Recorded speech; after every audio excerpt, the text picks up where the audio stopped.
Welcome to Freedom's Foundation. I am the Constitution guy, and tonight we're going to turn our attention away from the Constitution specifically and focus instead on the principles of good government in general.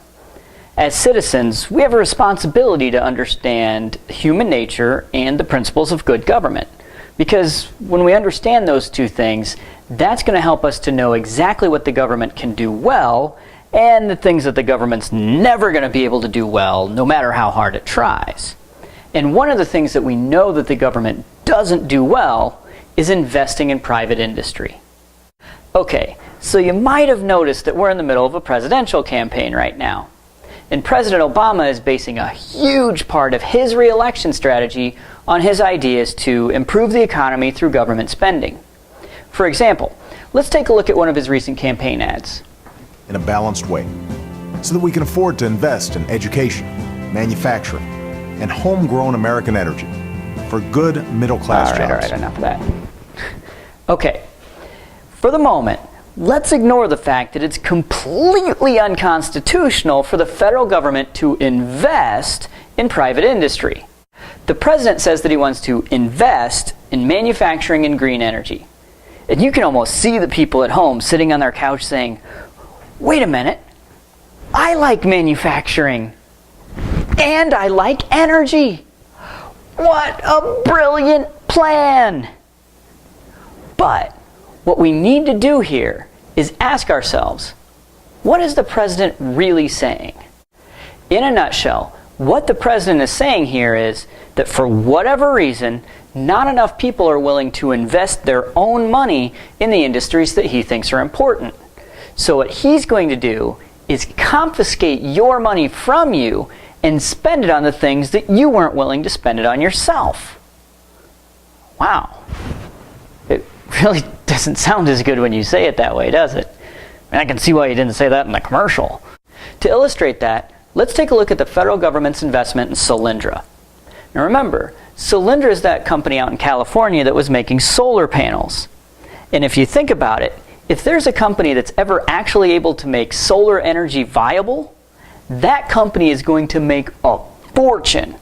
Because as soon as you can run a home efficiently and practically on solar energy, everybody's going to want to do that. Just think about how much profit is out there to be made on that idea. So if you could invest your money personally on a company that had a legitimate shot to be the first one that made solar energy practical, wouldn't you want to do that? I mean, I would.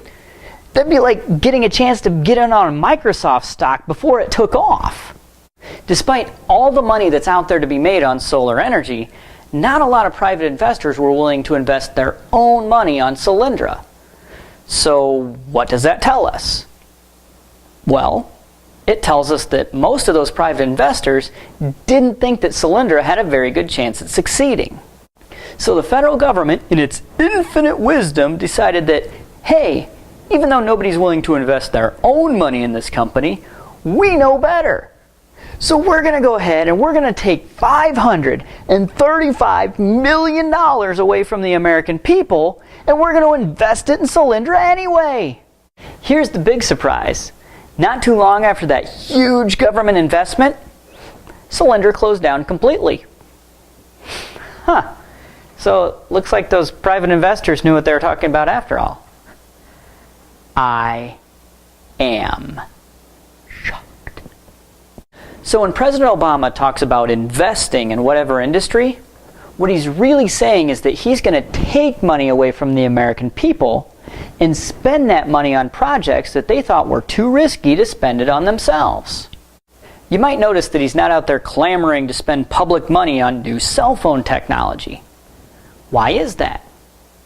Well, new ideas in that area have a legitimate chance of succeeding, so private investors are more than willing to spend their own money on those projects.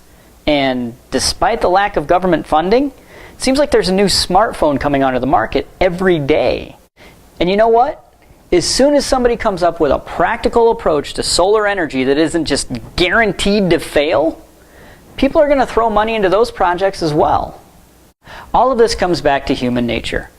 If we want to create an efficient government, we have to understand human nature. So what does common sense tell us here? People tend to be more careful with property that belongs to themselves than they are with property that belongs to other people. Think about it. If somebody's traveling and they're using their employer's company credit card, how likely do you think it is that they're going to clip coupons and shop around for the best deal? It's probably not going to happen, is it? Chances are, if you were sitting next to him, you're going to hear him say something like, "Charge it up, man, the boss is paying." But if that same person is traveling on his own dime, he's going to be a whole lot more careful about how he spends his money, isn't he? I mean, that $10 beer at the hotel bar doesn't seem like such a good idea when it's coming out of your own wallet, does it? The same thing happens when our politicians have a chance to spend tax money. Because they aren't really that worried about what kind of a return on investment they get for your money, their investment decisions are almost always based on political calculations, not economic calculations. Politicians like to tell us that they're wonderful people because they want to spend public money on whatever private industry sounds good at the moment. But what they really mean is they're going to take money out of your pocket and spend it on things that you wouldn't spend it on yourself. Look, if Solyndra had a decent chance of becoming a successful company, it wouldn't have needed government funding. There would have been plenty of private investors out there who were willing to put their own money into it. Anytime the government has to force people to invest in a company, that should be all the proof that we need that it's not a very good investment.